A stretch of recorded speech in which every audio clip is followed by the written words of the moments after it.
what's up guys, once again welcome to our channel Rise to Success. So today we will continue our first chapter of the biology, which is life process. So it is part 3 of the video. So today what we will read? We will read about circulation of blood. So first of all we will know that what is blood. What is blood? Because blood circulates in our body. So here is the definition of blood. Blood is a fluid which flows in our body and consists of various elements. हम जानते हैं कि अगर ये हमारे body में transport होता है तो ये तो कंफर्म है कि ये फ्लूइड है, क्योंकि ट्रांसपोर्टेशन के लिए इसका फ्लूइड होना जरूरी है, क्योंकि अगर सॉलिड होता तो ये हमारे बॉडी में ट्रांसपोर्ट नहीं हो पाता. तो ब्लड इज अ फ्लूइड, ये पहले लाइन क्लियर हो गई. Which flows in our body, ये भी हम जान गए कि हमारे बॉडी में वो फ्लो होता है. And consist of various elements, और ये ढेरों एलिमेंट्स इसके अंदर होते हैं. कल मैंने आपको जब पार्ट 2 मैंने बनाया था उसमें मैंने आपको बताया था ब्लड को 2 पार्ट में डिवाइड किया था. ब्लड को मैंने 2 पार्ट में डिवाइड किया था. First of all plasma, and second one is formed elements. The other elements which are present in the blood. Plasma is a liquid which consists of these elements. So plasma is 55%. 55% plasma होता है. ये अधिक मात्रा में होता है compare to formed elements. ये कितना हो गया? 45%. बचा हुआ ही फॉर्म्ड एलिमेंट्स होता है 45%. तो फॉर्म्ड एलिमेंट्स में क्या होता है? फॉर्म्ड एलिमेंट्स में आरबीसी हो गया, डब्ल्यूबीसी हो गया, प्लेटलेट हो गया, monocyte, basophil, neutrophil, lymphocytes, eosinophil, ये सब फॉर्म्ड एलिमेंट्स में आता है. आरबीसी, डब्ल्यूबीसी, प्लेटलेट, ये सब. तो इसमें हमें पढ़ना क्या है? इसमें हमें पढ़ना है सर्कुलेशन ऑफ ब्लड. मतलब हमारे बॉडी में ब्लड फ्लो कैसे करता है, किसकी मदद से फ्लो करता है. तो ट्रांसपोर्टेशन ऑफ ब्लड कौन करता है? हार्ट करता है. हार्ट जानते हैं क्या होता है? दिल, जिसे हम हिंदी में कहते हैं दिल. ये पंप करता है जब ब्लड को, तो ये वो ब्लड पूरे बॉडी में ट्रांसपोर्ट होता है. और किसके थ्रू ट्रांसपोर्ट होता है? चैनल क्या है? Artery, vein and capillaries. ये 3 चैनल है, ये 3 नर्व्स हैं which helps in the transportation of blood.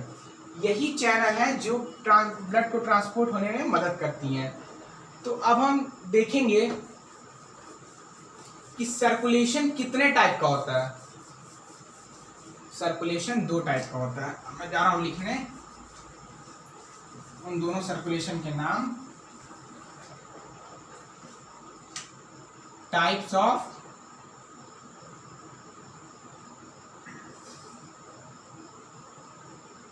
circulation. So it is mainly 2 types. It is of 2 types: open circulatory system, open circulation, and closed circulation. तो नाम से हम समझ जा रहे हैं कि open circulation and close circulation. मतलब एक है जो जिसमें ओपन तरीके से हो रहा है और एक में बंद तरीके से, क्लोज्ड. ओपन सर्कुलेशन में आ जाएगा एग्जाम्पल में हम क्या देखेंगे? मॉस्किटो. होता क्या मैं बता रहा हूँ आपको अभी. मॉस्किटो, कॉकरोच, और इसमें ह्यूमन बीइंग्स. मेन एग्जाम्पल ले लेते हैं ह्यूमन बीइंग, क्योंकि हमें इसी के बारे में पढ़ना है आगे. ओपन सर्कुलेशन वो सर्कुलेशन है जिसमें कोई चैनल नहीं होता है. मतलब उसमें आर्टरी, वीन, कैपिलरीज कुछ नहीं होती हैं. जैसे मच्छर उड़ रहा है, हमने मार दिया, ठीक, उसका खून हमारे हाथ पे पूरा लग जाता है. अगर उसके अंदर चैनल रहता तो उसका एक बार में उसका खून हमारे हाथ में नहीं लगता. जबकि हम मच्छर मारते हैं तो तुरंत हमारे हाथ में खून आ जाता है, उसका सारा खून उसके बॉडी का निकलता है. क्यों? क्योंकि उसके बॉडी में कोई फिक्स चैनल नहीं है कि ब्लड यहीं से ट्रांसपोर्ट होगा. उसके बॉडी में ब्लड भरा हुआ है पूरा, उसकी बॉडी में कोई चैनल नहीं है. ऐसा ही कॉकरोच में भी होता है. और क्लोज सर्कुलेशन में ये 3 चैनल होता है: आर्टरीज, वेन्स,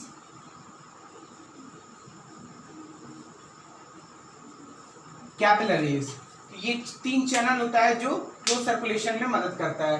जैसे ह्यूमन बीइंग, हम लोग के अंदर चैनल होता है, चैनल प्रेजेंट होता है कि एक पार्टिकुलर डायरेक्शन में ही ब्लड फ्लो होगा। ये नहीं कि कभी इधर चला गया, कभी उधर चला गया, कभी मन किया तो इधर चला गया, कहीं ऐसा कुछ नहीं होता है।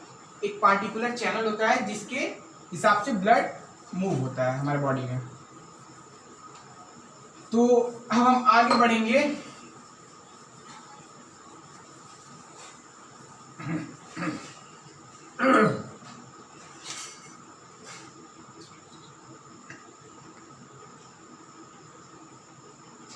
Blood vascular system.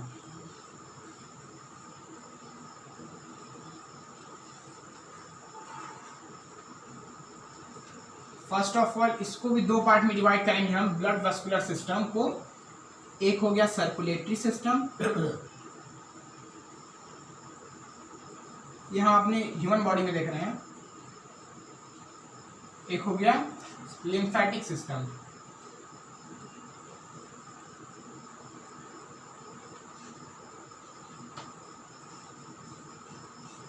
Circulatory system वही 3 नर्व्स कैरी करें, इन्वॉल्व होंगी इसमें, आर्टरीज,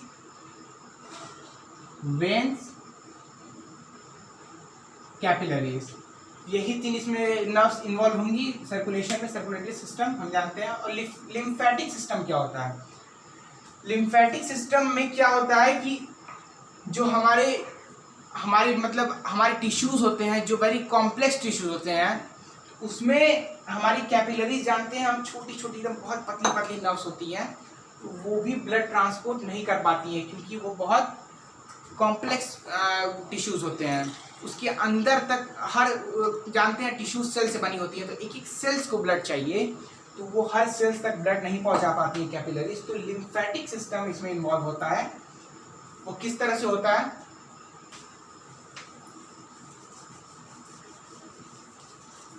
जैसे हम ले लेते हैं अपना एक टिश्यू ले लेते हैं, ठीक, इसमें ये सेल्स से बना हुआ है। ये इतना स्पेस नहीं होता है बीच में, लेकिन मैं बना दे रहा हूं।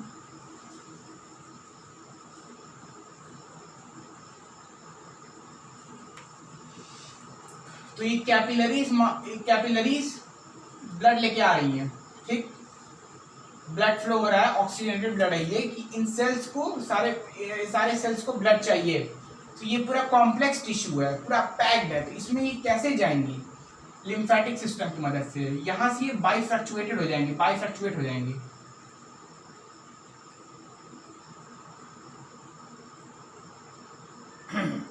कैपिलरीज हैं, यहां से ये बाइफ्रक्चुएट हो जाएंगे, मतलब अलग अलग पार्ट में डिवाइड हो जाएंगे, मतलब छोटे छोटे टुकड़ों में बट जाएंगी। उसे हम क्या कहेंगे? Lymph vessels.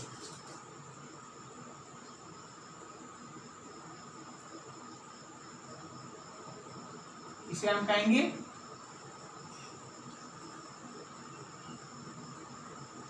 Lymph vessels. इसी को हम लिम्फेटिक सिस्टम भी कहते हैं। ये सिस्टम जो कॉम्प्लेक्स टिश्यूज में एक एक सेल्स को जो ब्लड पहुंचाने का तरीका होता है लिम्फ वेसल्स के जरिए, तो उसको हम लिम्फेटिक सिस्टम कहते हैं।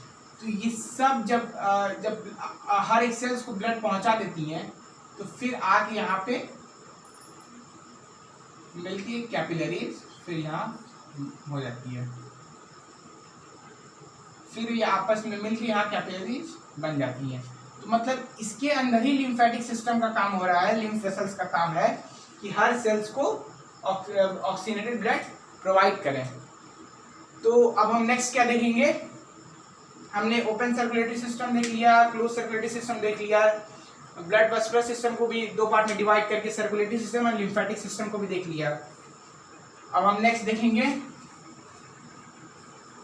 Types of circulation. कितने तरह के लिम्फेटिक सिस्टम देख लिया, अब हम सर्कुलेटरी सिस्टम पे आ जाएंगे अपने। देखो, ब्लड को पहले हम एक चीज जान लेते हैं कि ब्लड को ट्रांसपोर्ट क्यों किया जाता है, ब्लड में होता क्या, ब्लड के जरिए जाता क्या है हमारे बॉडी में।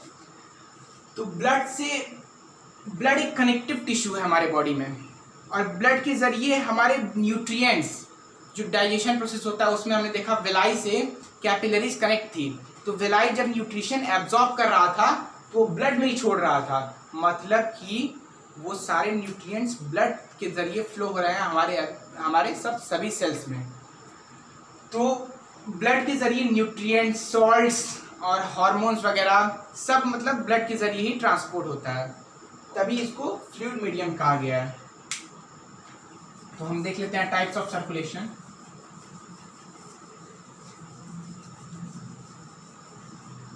ज्यादा कॉम्प्लिकेटेड नहीं है ये, थोड़ा सा समझने की चीज है इसमें। Types of circulation,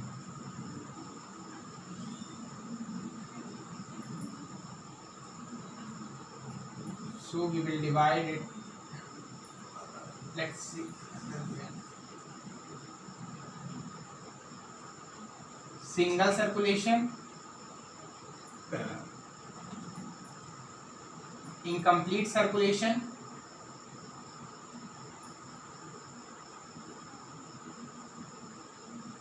and the third one is in human beings double circulation.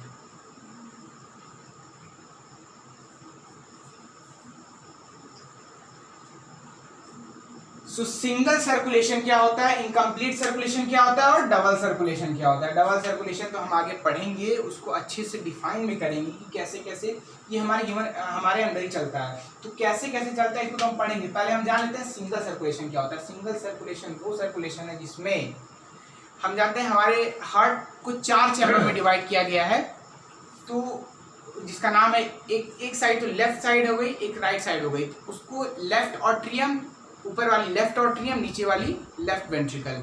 इधर राइट साइड में देखेंगे तो right atrium and right ventricle. तो 4 चैम्बर होते हैं जो डबल सर्कुलेशन में आता है।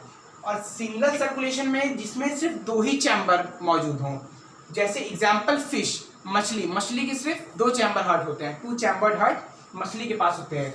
इनकम्प्लीट सर्कुलेशन मतलब 3 चैम्बर्ड हार्ट, जिसके पास 3 चैम्बर्ड हार्ट हो, जैसे फ्रॉग, मेढक के पास 3 चैम्बर हार्ट होते हैं, इसको इनकम्प्लीट सर्कुलेशन कहेंगे। और हमारे अंदर डबल सर्कुलेशन होता है। डबल सर्कुलेशन का मतलब हमारे अंदर 4 चैम्बर मौजूद हैं।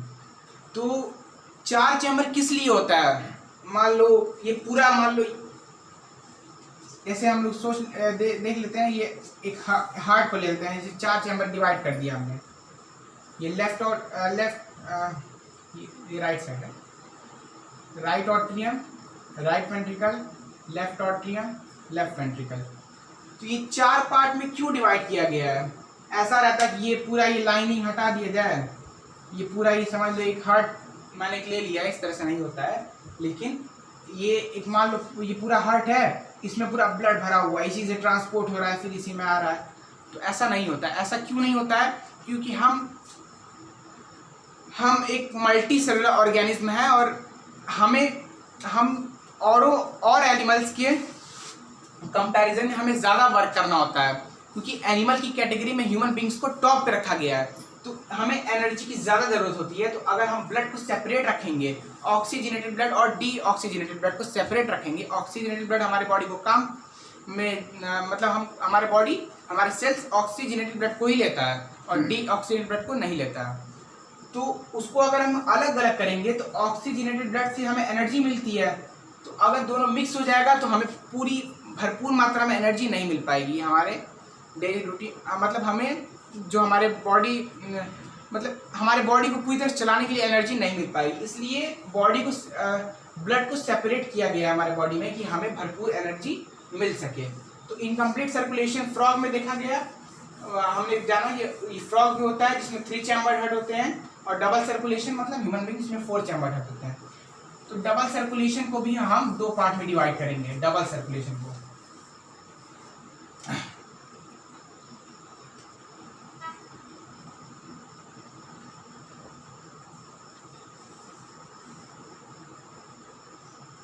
एक तो हो गया पल्मोनरी सर्कुलेशन,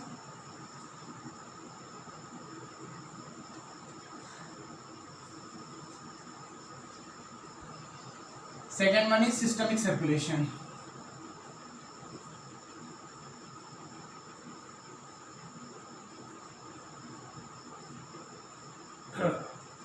ये दोनों जब मिलता है तो डबल सर्कुलेशन। तो पल्मोनरी सर्कुलेशन और सिस्टमिक सर्कुलेशन होता क्या है? सिस्टमिक सर्कुलेशन वो सर्कुलेशन है जिसमें ऑक्सीजनेटेड ब्लड का फ्लो होता है। जब ऑक्सीजनेटेड ब्लड एक तरफ से जाता है तो उसमें सिस्टमिक सर्कुलेशन आता है, और जब डीऑक्सीजनेटेड ब्लड, जब सेल ऑक्सीजन ले लेता है और कार्बन डाइऑक्साइड छोड़ता है उस ब्लड में, तो वो ब्लड डीऑक्सीजनेटेड हो गया। उसको जब ले जाने की प्रक्रिया चालू होती है तो वहाँ से पल्मोनरी सर्कुलेशन चालू हो जाता है। अब हम इसको पूरे लाइन बाय लाइन समझते हैं इसको।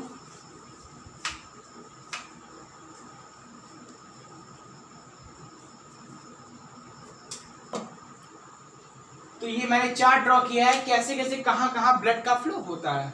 तो हम देखेंगे लंग से ब्लड जब ऑक्सीजनेटेड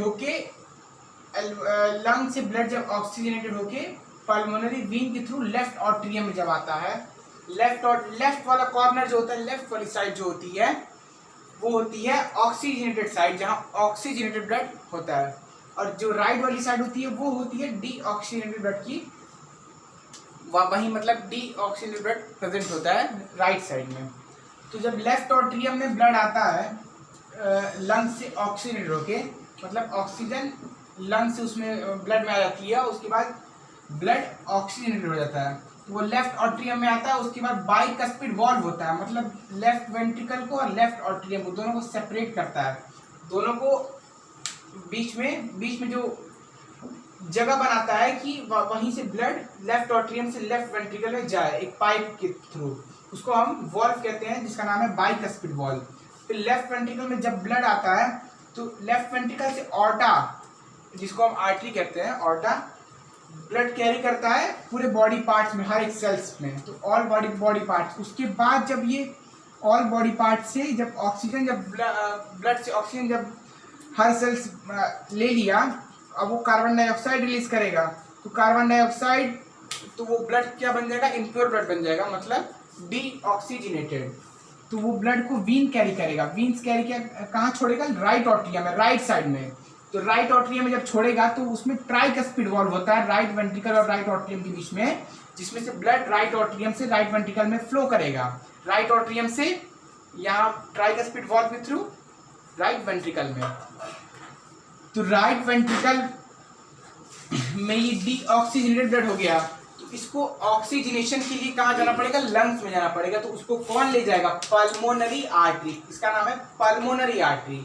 तो पल्मोनरी आर्टरी इसको फिर से लंग्स में लेके जाएगी, तो जहाँ पे वो डीऑक्सीजनेटेड ब्लड जाएगा, लंग्स में आ गया ब्लड, तो अब हम जब कार्बन डाइऑक्साइड रिलीज करेंगे तो वो ब्लड में से सारा कार्बन डाइऑक्साइड लंग्स खींच के बाहर छोड़ देगा। जो हम कार्बन डाइऑक्साइड रिलीज करते हैं, एक्सेल करते हैं जो कार्बन डाइऑक्साइड, उसी माध्यम से सारा ब्लड का कार्बन डाइऑक्साइड हमारे ब्लड से बाहर आ जाएगा। उसके बाद जब हम ऑक्सीजन को इनहेल करेंगे, अंदर लेंगे ऑक्सीजन, तो वो पूरा ब्लड ऑक्सीजनेटेड फिर से बन जाएगा। तो उसके बाद फिर वो लंग से पल्मोनरी वेन के थ्रू लेफ्ट ऑट्रियम में, उसके बाद यही प्रोसेस है जिस तरह से हमारे बॉडी में सर्कुलेशन चलता है। तो हम देखेंगे कि हम बार बार सुन रहे हैं आर्टरी, वेन, कैपिलरीज, इसके बीच में हम डिफरेंस देखेंगे। तो यहाँ पे आर्टरी, वेन, कैपिलरीज तीन पार्ट में मैंने डिवाइड किया है। तो फर्स्ट है डायरेक्शन ऑफ ब्लड फ्लो, मतलब ब्लड की डायरेक्शन क्या होती है, मतलब कौन सी नर्व किस तरह से ब्लड ले जाती है, कहाँ से। तो आर्टरी कहाँ ले जाती है, फ्रॉम हार्ट, मतलब हार्ट से ले जाती है, क्योंकि हार्ट में प्योर ब्लड आ गया तो उसको अब बॉडी में ट्रांसपोर्ट करना है, तो प्योर ब्लड को ट्रांसपोर्ट आर्टरी करती है। तो आर्टरी सिर्फ मतलब फ्रॉम हार्ट से ब्लड लेके जाएगी आर्टरी पूरे बॉडी में ट्रांसपोर्ट करने के लिए। वेन क्या करेगी, टू हार्ट, मतलब वेन डीऑक्सीजनेटेड ब्लड कैरी करती है, इम्प्योर ब्लड कैरी करती है, तो वो पूरे बॉडी से डीऑक्सीजनेटेड ब्लड हार्ट के पास फिर से ले आएगी कि वो लंग्स को भेज सके ऑक्सीजनेशन के लिए। तो कैपिलरीज क्या करती है, capillaries to and from heart दोनों करती है, मतलब कैपिलरीज थिन नर्व्स होती हैं, मतलब छोटी छोटी ढेर सारे नर्व्स फैली होती हैं। ऑर्टरा वेन्स तो मेन नर्व्स होती हैं, कैपिलरीज पूरे बॉडी में फैली होती हैं, ये टू हार्ट भी ले जाती हैं, फ्रॉम हार्ट भी ले जाती हैं। नेचर ऑफ ब्लड, कौन सी वेन किस तरह की ब्लड कैरी करती है, तो artery oxygenated, when deoxygenated and capillaries both, ये दोनों कैरी करती है। इसका कोई फिक्स नहीं होता कि तुम ऑक्सीजनेटेड लेके जाओ या डीऑक्सीजनेटेड लेके जाओ, जबकि आर्टरी वेन का फिक्स होता है। नेक्स्ट प्रेशर ऑफ ब्लड, यहाँ पे ब्लड का प्रेशर हाई होता है आर्टरीज में। इसमें हम ब्लड प्रेशर भी पढ़ेंगे इसके आगे। पहले हम डायग्राम की मदद से देख लेंगे कि हार्ट से ब्लड कहाँ कहाँ जाता है, फ्लो होता है। ये तो मैंने चार्ट के माध्यम से बताया आप लोग को। और वीन्स का प्रेशर लो होता है, क्योंकि वीन और कैपिलरीज का भी लो होता है। और यहाँ पे स्पेस, जो आर्टरीज की स्पेस होती है, जो नस होती है, जो आर्टरीज में लेयर होती है वो 4 लेयर होती है। मतलब कि ये थिक वॉल्ड होती है, मतलब इसमें थिन वॉल्ड होती है, मतलब थिन वॉल्ड होती है, इसमें 4 लेयर होता है। इसका जो स्पेस होता है इसके बीच में वो स्मॉल होता है, जबकि वेन्स में 3 लेयर होती है। इसका स्पेस आर्टरी के कंपैरिजन में थोड़ा बड़ा होता है। और कैपिलरीज का लार्जेस्ट, मतलब इससे कोई मतलब नहीं है इसका। कैपिलरीज एक सिंपल नर्व है जो पूरे या तो ये कोई भी ब्लड कैरी कर सकती है। इसका मेन मकसद होता है कि हमारे बॉडी में इधर उधर कहीं भी ब्लड पहुंचाना। आर्टरी वेन तो मेन इससे हार्ट से जाना, हार्ट से आना, मतलब हार्ट के पास ले जाना, हार्ट से ले आना, आर्टरी वेन का काम होता है। तो आर्टरीज का स्मॉलर क्यों होता है? क्योंकि हार्ट ब्लड आर्टरी के थ्रू ही सेंड करता है, तो उसको उसमें प्रेशर क्रिएट करता है कि एक बार में जब हार्ट प्रेशर मारता है तो पूरे बॉडी में एक बार में पूरे बॉडी में ब्लड तुरंत फैल जाए। तो इसी को हम कहते हैं ब्लड प्रेशर। अभी हम आगे देखते हैं उसको।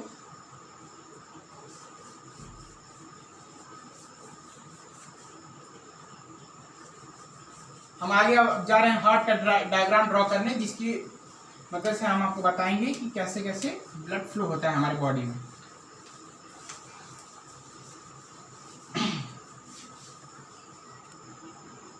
तो फ्रेंड्स, मैंने डायग्राम बना लिया है हार्ट का। अब हम डायग्राम के माध्यम से देखेंगे कि कहाँ कहाँ से ब्लड फ्लो होता है। तो ये हार्ट का मैंने एक डायग्राम लिया है समझाने के लिए आप लोग को। Right atrium, left atrium, left ventricle, right atrium, right ventricle, ये 4 चैम्बर्स है हमारे हार्ट में। और राइट साइड में प्योर ब्लड होता है, आप देख रहे हैं यहाँ प्योर ब्लड, प्योर ब्लड। और राइट और लेफ्ट साइड में प्योर ब्लड होता है और राइट साइड में इम्प्योर ब्लड होता है। तो जब ब्लड लेफ्ट ऑट्रियम से यहाँ वॉल्व के थ्रू, जिसको कहते हैं हम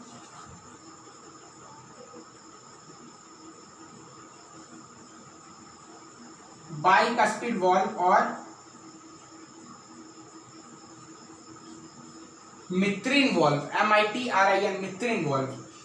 तो जब लेफ्ट वेंट्रिकल में ब्लड आ गया प्योर ब्लड, तो ऑर्टा के थ्रू, ये आर्टरीज है, ऑर्टा के थ्रू, आर्टरीज के थ्रू ये हर पूरे बॉडी के हर ऑर्गन, हर सेल, हर टिश्यूज में ब्लड पहुंचाएगा। तो ये एक सेल आप देख रहे हैं, एक सेल जब ये ऑक्सीजन रिसीव कर लिया है, सेल ऑक्सीजनेटेड ब्लड में से ऑक्सीजन रिसीव करेगा और CO2 रिलीज कर देगा।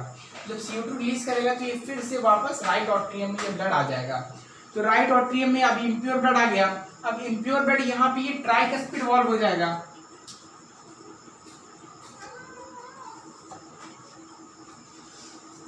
ये ट्राइकस्पिड वॉल्व हो गया। अब यहाँ से राइट वेंट्रिकल में ब्लड जाएगा, इम्प्योर ब्लड। उसके बाद ये राइट वेंट्रिकल से ब्लड कहाँ जाएगा? लंग्स में जाएगा। राइट वेंट्रिकल में ब्लड लंग्स में जाएगा। लंग्स में किस लिए जाएगा? क्योंकि इम्प्योर ब्लड है, ये ऑक्सीजनेशन के लिए लंग्स में जाएगा। लंग्स में मैंने आपको बता दिया किस तरह से ऑक्सीजनेशन प्रोसेस चलता है।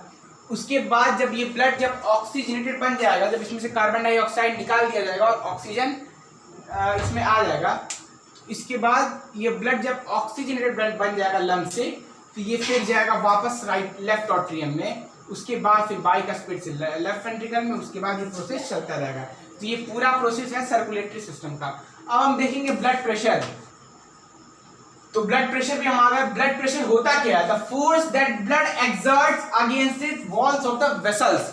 वो फोर्स जो ब्लड एक्सर्ट करता है, ब्लड लगाता है against its walls of the vessels. जो वेसल्स होती हैं, जो आर्टरी मैंने आपको बताया था कि आर्टरी से ही ऑक्सीजनेटेड ब्लड फ्लो होता है और आर्टरी पे ही प्रेशर लगाता है हार्ट, क्योंकि एक बार में ब्लड को पूरे बॉडी में हर डिफरेंट सेल्स को पहुंचाना होता है। तो इतना प्रेशर एक्सर्ट करता है एक बार में heart walls of the artery पे कि एक बार में ब्लड पूरे बॉडी में पहुंच जाए। तो the force that blood exert against its walls of the vessels called as blood pressure. हम जानते हैं डॉक्टर्स के हमने देखा होगा कि ब्लड प्रेशर नापते हैं, वो कहते हैं ब्लड प्रेशर इतना हो गया, ब्लड प्रेशर इतना हो गया। तो ब्लड प्रेशर किस मशीन से नापी जाती है? ब्लड प्रेशर नापने की मशीन को कहा जाता है स्फिग्नोमैनोमीटर। मैं लिख देता हूं,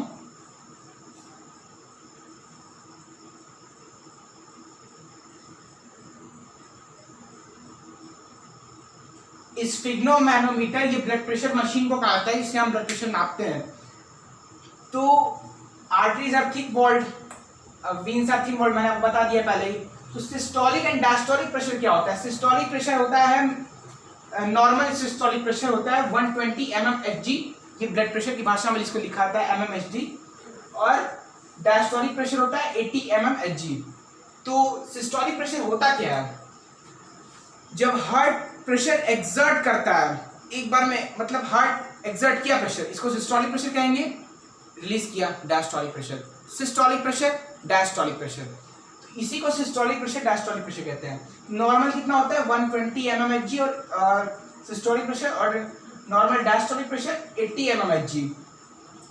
तो मतलब ये नॉर्मल है। अगर हाइयर ब्लड प्रेशर कब कहा जाता है? हाइयर ब्लड प्रेशर तब होता है जब सिस्टोलिक प्रेशर हमारा 145 से अबव होता है और डायस्टोलिक प्रेशर हमारा 95 या 90 से अबव होता है। तो उस समय उस सिचुएशन में क्या होता है? उस सिचुएशन में हमारा हमें मतलब ब्रेन हैमरेज हो सकता है, ब्रेन फेल हो सकता है, हमारी बॉडी पैरालाइज हो सकती है, इस तरह के लक्षण हो सकते हैं हाई ब्लड प्रेशर में। तो ये हो गया कुछ छोटी मोटी बातें ब्लड प्रेशर के बारे में। तो अब हमने transportation in human being complete कर लिया है पूरी तरीके से। अब हम नेक्स्ट वीडियो में क्या पढ़ेंगे? ट्रांसपोर्टेशन इन प्लांट्स में कैसे ट्रांसपोर्टेशन की प्रक्रिया चलती है। तो फ्रेंड्स, हमारा पार्ट 3 कंप्लीट हो चुका है। अब हम अगली वीडियो में मिलेंगे, जो कि होगी लाइफ प्रोसेस पार्ट 4। तो अगर आपको वीडियो अच्छी लगे तो please subscribe the video, because every day we upload new video. हम रोज नई वीडियो अपलोड करते हैं, तो उन वीडियोस को आप देखें, और अगर अच्छी लगे तो सब्सक्राइब करिएगा, लाइक करिएगा वीडियो को, और कोई भी डाउट्स है तो उसको कमेंट सेक्शन में पूछ सकते हैं। Thank you friends.